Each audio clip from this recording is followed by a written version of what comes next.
Hi guys, welcome back to my channel. Today I'm going to be talking about the highest rated books I've ever read. So this is not what I gave those books, it is what the average rating on Goodreads is.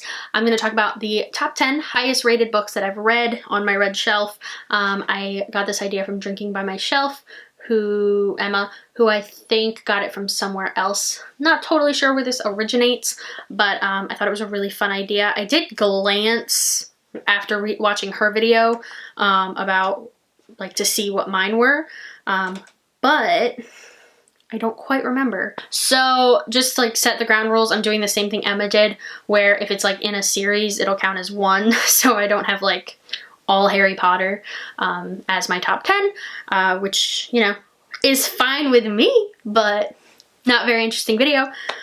So the first one I read back in July of 2017. Actually, it definitely took me 6 months, and it says that. It took me 6 months to read this book. Wow. It has an average rating of a 4.65, and that is A Court of Mist and Fury by Sarah J. Maas. So this is obviously the second book in the A Court of Thorns and Roses trilogy. This, I agree, is really good. I really liked this. I forgot how much I liked it until I watched the Dumb Bitch Book Club that Chandler does on here. Is it the Dumb Bitch Book Club? I think it is.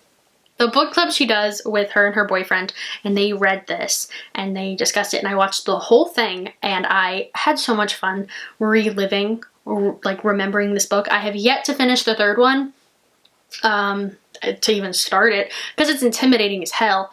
But yeah, Court of Mist and Fury is really great, trashy, new adult YA reads. I love it. So my number 2 is Harry Potter and the Half-Blood Prince. I'm so excited about that because that is my favorite all-time Harry Potter book. This has an average rating of a 4.57, and all of Harry Potter is near and dear to my heart, but the fact that that is the highest rated average. The fact that Half-Blood Prince is the highest average rating of all is amazing, and I definitely agree with it because it is my favorite Harry Potter book. Harry Potter. Ooh! So next up we have The Complete Mouse by Art Spiegelman. Mouse is a graphic novel. A lot of these I no longer own. I have decluttered a substantial amount of my books. You can check out one of my videos where I unhauled over 100 books, so I don't actually own a lot of these. Mouse is incredible, and I remember really enjoying it. I read that back in 2017 for school, actually. This has an average rating of a 4.55, and yeah, that was just, it was very impactful. Really, really amazing art. Basically, the gist of it is that it is a retelling of Art Spiegelman's father's experience in a concentration camp during World War II, during the Holocaust. And in the graphic novel, the Jewish people are represented by mice, and the Nazis are represented by cats. And it's just a very well done graphic novel about a very, you know, traumatic and sensitive time. It deals a lot with his, not only his father's story, but also his relationship with his father.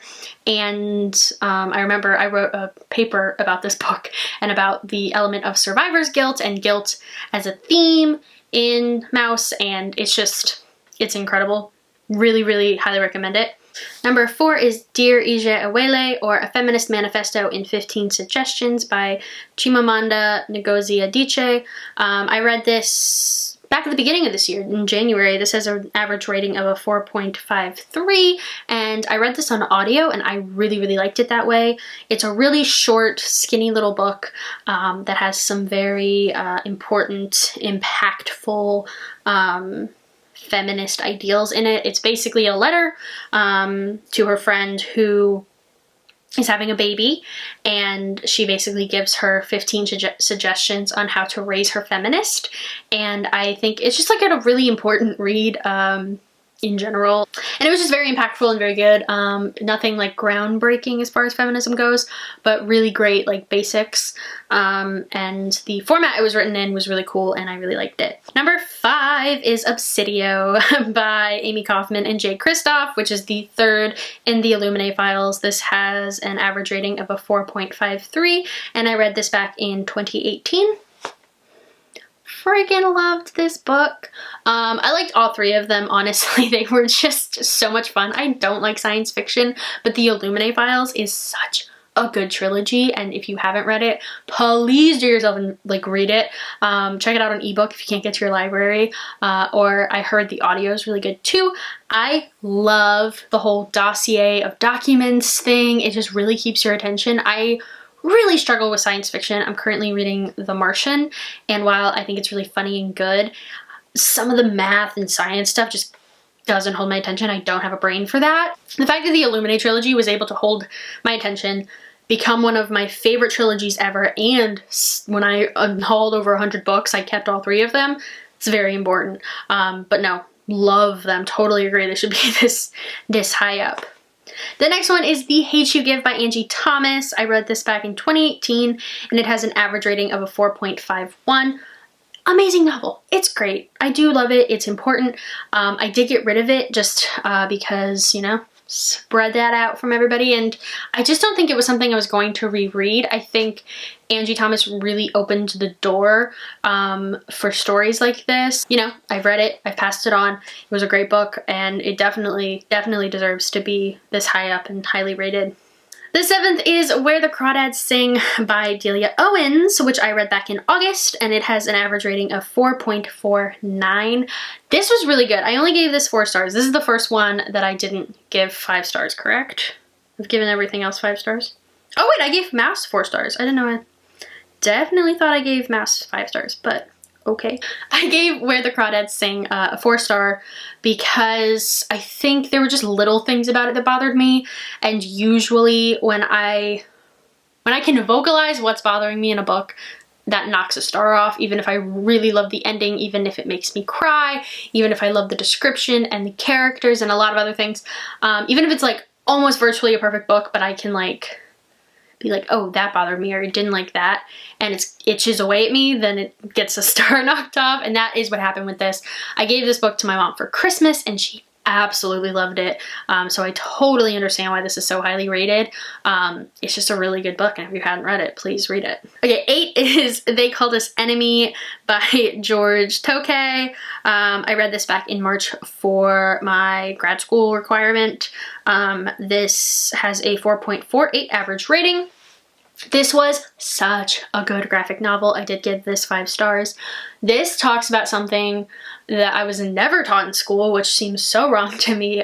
It's basically about George Takei's time in a Japanese-American internment camp during World War II, and it really just like sets a lot of things into perspective, especially the fact that, you know, most average public schools don't teach you about Japanese American internment camps, and the fact that this was going on in American soil and the racism and distrust and prejudice that they had to experience is just so wrong and like upsetting.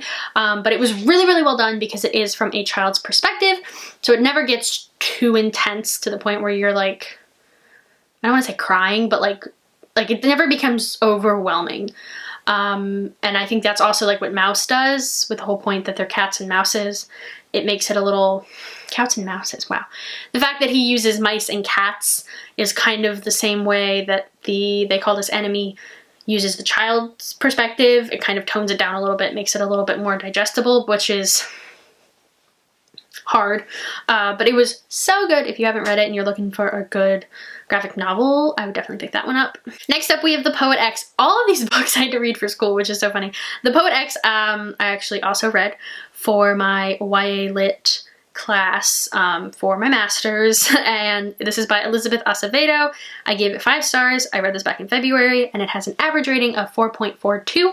I love this. It was written in verse, which makes it such an easy, smooth, beautiful read, and the poems are just like really well done and beautiful. It tells the story of a Latinx teenager growing up with a very Catholic mother who is really demanding of her, but not demanding of her twin brother, and, you know, her trying to branch out and, you know, go to parties and date boys without getting in trouble. And she also loves to write poetry, and she's trying to, you know, come into that, but her mom, like, doesn't want her to do any of it. And it's a really, really beautifully done coming of age story. I loved it, and it was really quick, which I also love. Last up, which I think is so funny that this is on here. My number 10 is The Last Sacrifice by Richelle Mead. This is the 6th and final book in the Vampire Academy series. I read this back in July of 2016. Well, I reread this back in July of 2016. I gave it 5 stars, and it has an average rating of a 4.4 on Goodreads. I have since unhauled and donated my copies of this series, but it was my shit in middle and high school, mostly middle school. As they were coming out, I was like so into it. There are such long books about this vampire school and Rose, and I can't remember her name. What's her name? What's her friend's name? I don't remember. It's just like this vampire school, and there are the like elite members that like drink blood and, you know, need to be protected, and you have the people who protect their elite members, and then you have like the evil vampires, and then on top of that you have this like amazing love story that just gets even more amazing, this like forbidden love thing going on. It's just vampire trash, and I love it. It was like just what I needed after I finished Twilight. It's like a step above Twilight, and like, I don't want to say smut, but there's definitely like a more rebellious edge to it than Twilight ever had. Wonderful, nostalgic, just, I get it. I get why that is so highly rated on Goodreads, because it's just that good. I mean, it also makes sense that it is the last, I think Emma made this point too. If it is like the last book in a series, it's very likely that the only people who are rating it are the people who have read all of the other books and enjoyed all of the other books. So they're obviously going to rate it higher because they like the series, which skews it a little bit. But like, I kind of love that it's that highly rated because it's trash, but it's good trash. So those are the highest rated books that I have read. This was really fun because it just like reminds me of a lot of things that I've read that I've really enjoyed, or that I mean, it's not like I disagreed with any of these. None of them were like 2-star reads, and I was like, well, I'm really excited because I'm also going to do the lowest rated books that I've read, because I really want to see that list. I haven't looked at that yet. But yes, thank you guys so much for watching. Comment, like, subscribe, all the normal stuff. And I'll see you guys again super soon. Bye.